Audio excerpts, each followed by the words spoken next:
Kyle had wandered the borderlands for 12 years, ever since he woke up from the thick smoke of his burning village, holding the charred feather of an unknown bird that was the only clue to the cultists who slaughtered all his family and neighbors. No one believed his story of robed figures chanting strange, unrecognizable prayers before setting fire to every house in the village, so he wandered alone, teaching himself to fight, to sneak through shadows, to survive on the harsh edge of society where no laws could protect him. One cold, rainy night, he hid from a violent storm in a half-collapsed ancient temple buried deep in the misty mountains, when he accidentally stepped on a half-buried obsidian dagger carved with twisted runes that no living scholar could identify. The moment his blood-stained palm touched the cold blade, it melted into his skin completely, leaving a dark rune mark on his left wrist, and a low, hoarse, ancient voice echoed in his mind.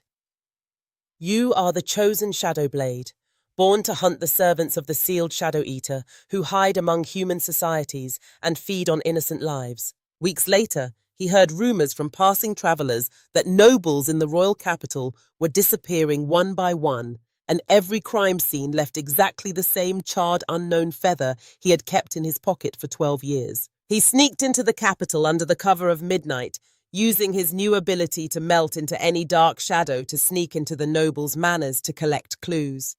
He soon found that all the missing nobles were secret believers of the Shadow Eater, who planned to sacrifice 1,000 innocent civilians on the coming blood moon night to break the 1,000-year seal of their god and let it swallow the entire kingdom. On the blood moon night, he snuck into the hidden underground sacrificial altar under the royal palace, where the high priest who led the massacre of his village was holding the final ritual, with hundreds of tied civilians locked in iron cages around the cold stone altar. Kyle stepped out of the shadow of the stone pillar, fought through dozens of armed cult guards, and faced the high priest who had been enhanced by the growing power of the half-awakened god. When the priest almost drove his ritual knife into Kyle's chest, Kyle activated the full power of the Shadow Blade, pulled all the surrounding shadows into a solid sealing barrier, locked the half-awakened Shadow Eater fragment and the High Priest into the underground space forever,